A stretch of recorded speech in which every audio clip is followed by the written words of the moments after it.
بسم الله الرحمن الرحيم. سلام البنات، واش حوالكم؟ ان شاء الله تكونوا لاباس. ان شاء الله الفيديو تاع اليوم تعجبكم. اليوم جبت لكم الوصفه تاع لي تارتلات بكريمه فلان كراميل. ان شاء الله تعجبكم الوصفه هذه. درك نبداو ان شاء الله في المقادير. راهي ما فيها حتى مقادير مكلفه ولا صعيبه ولا غاليه، راهي وصفه اقتصاديه. ما كانش وصفه اقتصاديه كيما هذه. عندي الزبدة، أنا عندي لابواط هذه تاع 500 غرام، راح نقسمها على 4، راح ندي 125 غرام هذا مكان. نحطها في الإناء هذا اللي راح نخدم فيه. بطبيعة الحال لازم تكوني خرجتيها قبل من الفريجيدار هكا باش تسهل لك تخدمي بها، تكون كيما البوماده. ونديرو قرصة تاع الملح هكا باش يجيونا لي طارتولات تاعنا بنان. ونديرو مغرف صغيرة معمرة مليح تاع لافاني كيما راكم تشوفوا.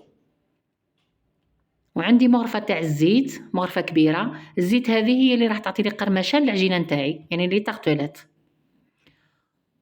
ودركا راح نستعمل السكر، سكر حرش. عندي المغرفة الأولانية وهذه المغرفة الثانية. تحبوا البنات ديروا سكر طب كيما بغيتوا. دركا راح نستعمل الباتور. شوفوا راني راح نضرب هذيك الزبدة والزيت والسكر ولافاني والملح حتى تولي لي شغل بوماده كي الكريمه. هذيك الساعه باش نزيد لها الحبه تاع البيض تكون كامله، وتكونوا خرجتوها بطبيعه الحال من الفريجيدار هكا باش تنجح لك الوصفه تاعك. لازم تتبعي هذه الملاحظات. نخدموا شويه بالباتور حتى تدخل هذيك البيضه في الكريمه نتاعنا.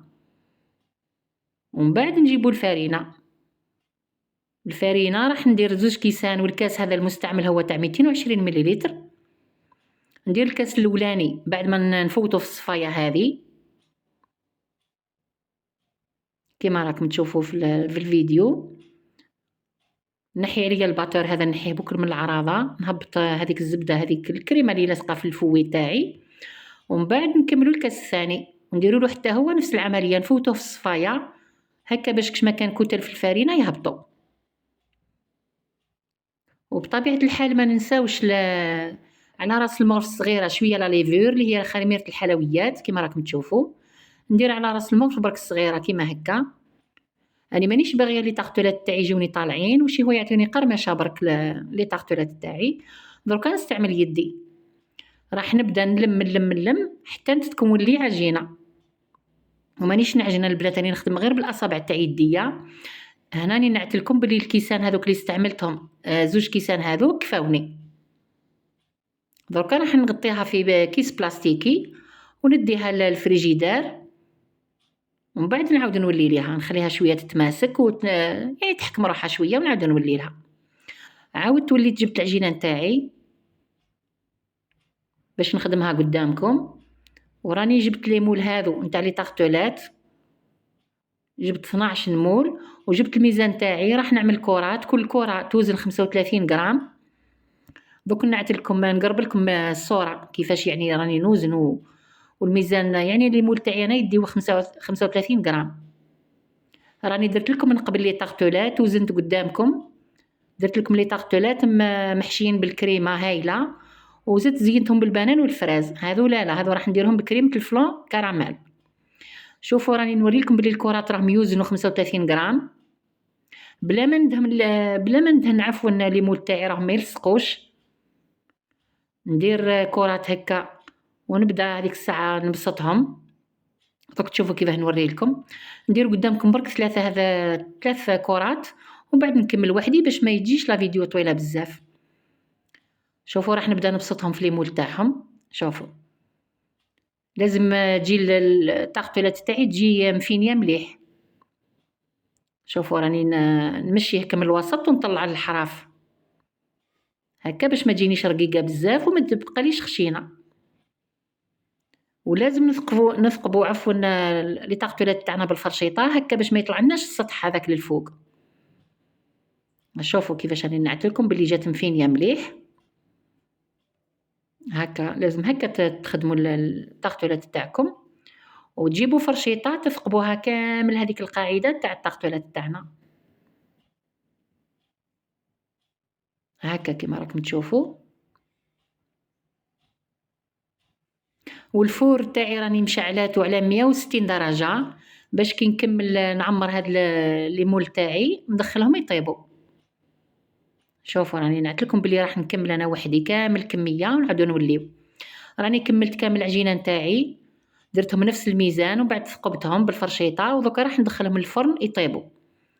راح نحطهم في الفرن الوسطاني على 160 درجه، ومن بعد لو طون اللي يكونوا يطيبوا هما راح نحضر معاكم الكريمه، كريمه الفلان كراميل. عندي جبت الكاسرونه راح ندير فيها 2 كيسان هذو تاع 220 مليلتر حليب عادي يعني ماهوش سخون، 2 كيسان ونزيد نص كاس هكا كيما راكم كلشي راهو قدام عينيكم. بربي ان شاء الله راح يعجبكم لي طارتولات هذو وديروهم. عندي باكي تاع الفلان كراميل راح نديرو كامل. شوفوا البنات اللي ما تحبش الفلان كراميل تحبي فلان تاع الفراز ولا شوكولا ولا فاني حاجتك، قادره تبدلي يعني في الاذواق تاع الفلان. ودركا نرجعوا للنشا. عندي المغرفه الاولانيه تكون بومبي، المغرفه الثانيه كما راكم تشوفوا، والمغرفه الثالثه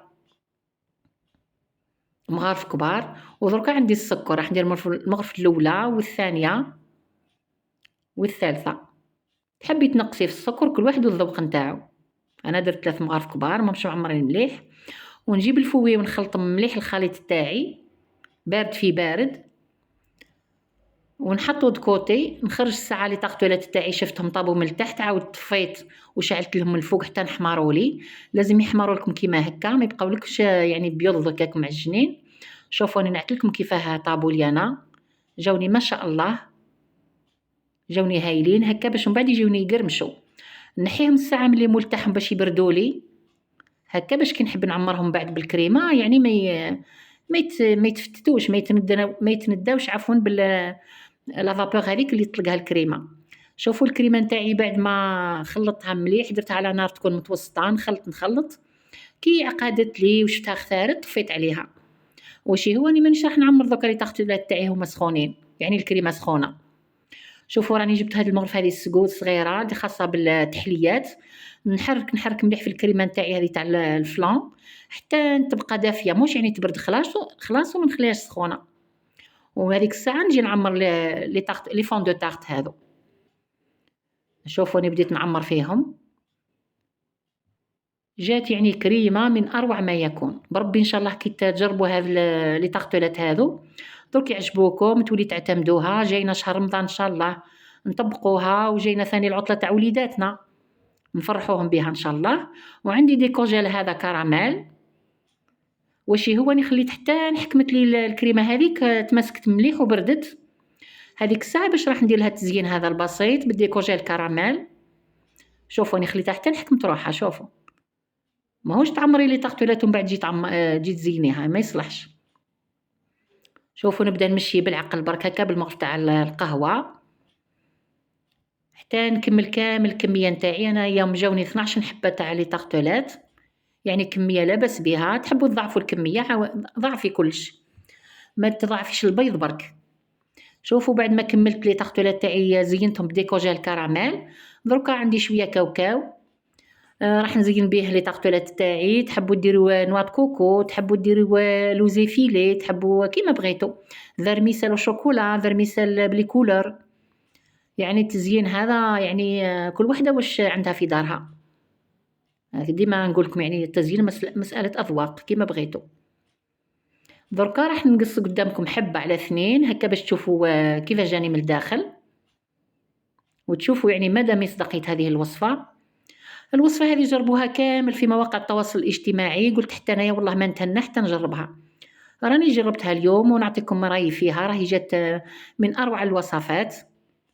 انا يعني نحب لي طاقتولات بجميع انواعها، سواء نزينها بالفواكه ولا ندير لها كريم دبلومات ولا بالفلان هذا كريمه الفلان كامل. جو يعني يعجبوني. وجات ثاني هذه ما شاء الله عجبتني. يعني هكا راني عطيتكم رايي فيها. راهي ناجحه، وصفه ناجحه من اروع الوصفات. العجينه راني درتها يعني بطريقتي كما راني موالفه. دركا ما بقى لي ما نقول لكم البنات غير استودعكم الله الذي لا تضيع ودائعه. السلام عليكم ورحمه الله تعالى وبركاته.